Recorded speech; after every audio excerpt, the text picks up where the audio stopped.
Dragi otroci, starši in vsi ostali, ki spremljate naš YouTube kanal Knjižnice Šmarje, lepo pozdravljeni. Knjižnica je sedaj že odprta, zato vas vljudno vabim, da nas obiščete. Smo se pa odločili, da naše pravljice ostajajo v juniju vsak teden ob torkih in v juliju ter avgustu vsakih 14 dni ena. Zelo smo veseli, da so pravljice zelo gledane, zato vas vljudno vabim, da še nas naprej poslušate. In vas lepo pozdravljam. Danes pa bomo prisluhnili pravljici z naslovom Rozi je zaljubljena.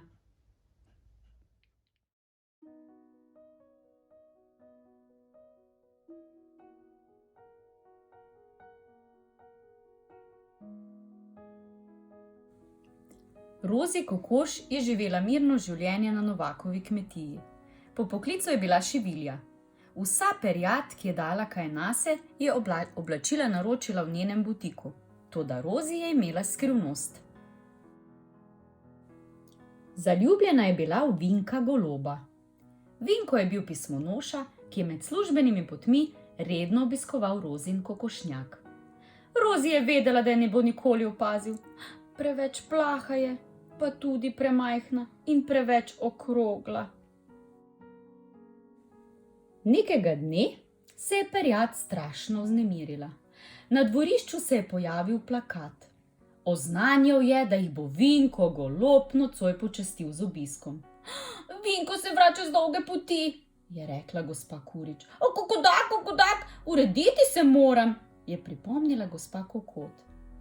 Vinko Golob s prelesnim perjem bo vsak hip med nami. Rozi Kokoš je imela polna krila dela. Vsa perjad se je zgrnila na njena vrata.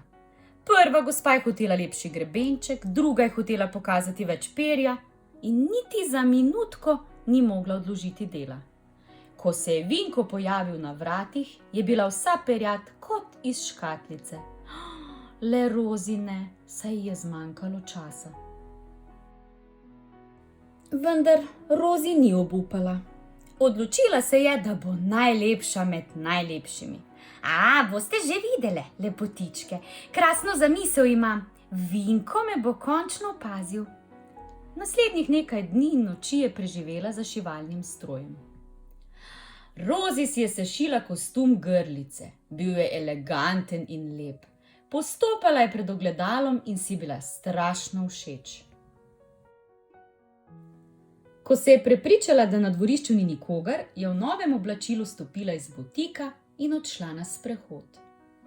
Nenadoma je zaslišala znani glas. Zdravo, Piška, ti pa kar sama tukaj? Dvignila je glavo in zagledala Vinka. Le kako me je prepoznal, se je spraševala. Motite se, gospod, jaz sem Lili Grlica. Vinko Golob je bil ves očaran. Draga Lili Grlica, nocoj moram na pot, toda vrnil se bom čez 3 dni. Vesel bom, če se bova spet videla. Rozi je ljubko zamežikala in sklonila glavo. Da, seveda. Še preden se je Rozi 2-krat obrnila naokoli, je napočil težko pričakovani dan. Splezala je na streho kokošnjaka in se preoblekla v grlico. Potem je počakala na svojega dragega. Kmalu je na obzorju zagledala elegantnega in postavnega Vinka Goloba. Draga Lili, nekaj bi te rad vprašal, jo je nagovoril in ji pred ključek pomolil zlat prsten. Bi šla z menoj na pot okoli sveta, vse, kar potrebujeva, je najina ljubezen. Lili se je znašla v hudi zadregi. Pa se sploh ne zna leteti. Pri tem ji tudi preobleka ne more pomagati. Počakajva še kakšen dan ali 2. Žal ji je bilo, da ni samo preprosta kokoš. Rozi se je odločila, da se bo naučila leteti. A vsi poskusi so bili zaman. Bila je polna prask in modric. Pa zakaj sem lagala? Ko se zaljubim, sem tako trapasta. 2 dni pozneje si je Rozi spet nadela kostum grlice in na vrhu kokošnjaka počakala na svojega dragega. V elegantnem letu v obliki srčkov se je Vinko spustil k njej. Vinko je sedel k svoji izvoljenki, da bi jo objel, ampak ubogi kokoški se je prav takrat začelo kolcati. Izgubila je ravnotežje in padla s strehe. In ko je preletela na tla, je bil njen kostum popolnoma uničen. Vinko je bil zgrožen nad prevaro. Brez besed je odletel proč. Dnevi so tekli, Rozi kokoš pa je bila vse bolj žalostna. S trtim srcem je spet začela šivati. Nekega večera, približno takrat, ko gredo kure spat, se je na vratih kokošnjaka spet pojavil Vinko golob. Odšel je k Rozi in izročil podolgovat paket v lepem ovoju. Vsa tresoča je odprla darilo. Pa saj to je par kril, ki jih po meri izdeluje slavna gospa Letnik. Čudovite so, je bila navdušena Rozi.